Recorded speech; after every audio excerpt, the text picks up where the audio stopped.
पाया कि क्यों 50% फीस बढ़ा दिया गया, और उसके बाद भी आप अगर स्टूडेंट वेलफेयर है तो वेलफेयर के नाम पे आप स्टूडेंट का हकों का कष्ट कर रहे हैं, और यहाँ का जनाजा नहीं है। अगर नहीं सामर्थ्य है तो उतर जाइए उसमें से, कुर्सी चिपक के क्यों बैठे हुए हैं? बीएसडब्ल्यू से अरे आपकी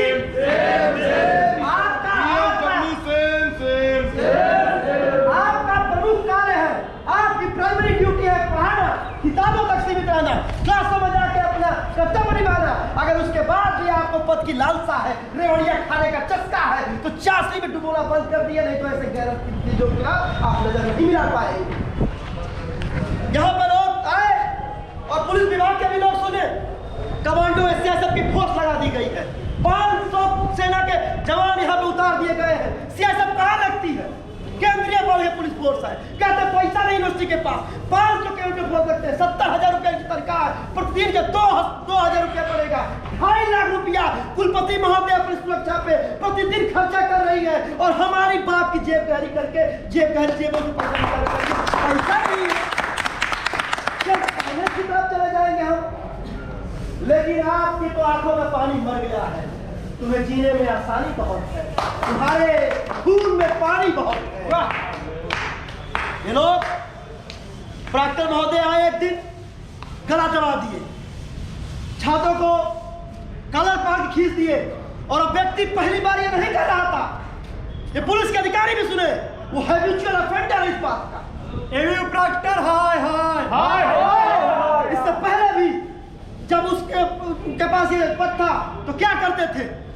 अगर विद्यार्थी परिषद यह सुनिश्चित करती है आज कि अगर अगली बार से किसी छात्र के साथ इस तरह का कोई भी दुर्व्यवहार हुआ तो हम स्वयं मुकदमा दर्ज कराएंगे, और जब विद्यार्थी परिषद मुकदमा दर्ज कराती है तो उसका इंजाम हर्ष क्या होता है ये आप समझ लीजिए।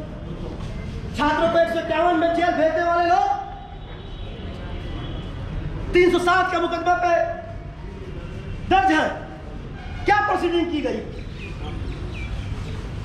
और किस लिए लोग हम लोग यहां पे आए? हमारे यहां से कोई देहादी का मामला थोड़ी है, पटीदारी का मामला थोड़ी है, जमीन का विवाद है क्या हमसे आपका? हमारा आपका विवाद है तो सिर्फ एक विवाद है, वो जमीन का विवाद नहीं है, वो जमीन का विवाद है, और जो विश्वविद्यालय के संस्कार हमें सींचा।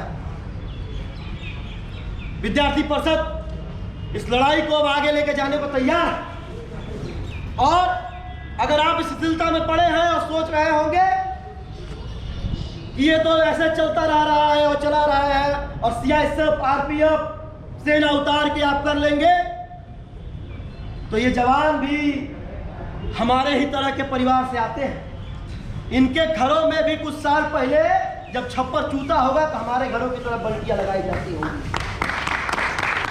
इनके वेशभूषा अलग है, लेकिन इनके और हमारे जो मध्यम वर्गीय परिवार के सपने हैं, इनके बच्चों के हिस्से के जो सपने हैं वो हमारे सपने हैं। और आप लोग जब अगली बार लाठियां तानने की कोशिश करिएगा तो अपने भतीजों के बारे में सोचिएगा, अपने बच्चों के बारे में सोचिएगा, क्योंकि इनका जमीर तो मर चुका है। आपसे उम्मीद है आप समझिएगा कि हम किस लिए लड़ रहे हैं।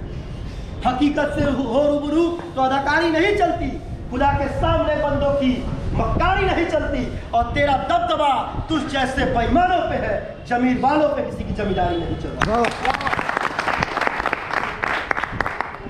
एक अल्टीमेटम है हमारा कि आप जो तर्क दे रहे हैं कि हम यूनिवर्सिटी को सेल्फ फाइनेंस की तरफ लेके जाएंगे, क्यों लेके जाएंगे भैया? कौन कहा ले जाने के लिए आपको?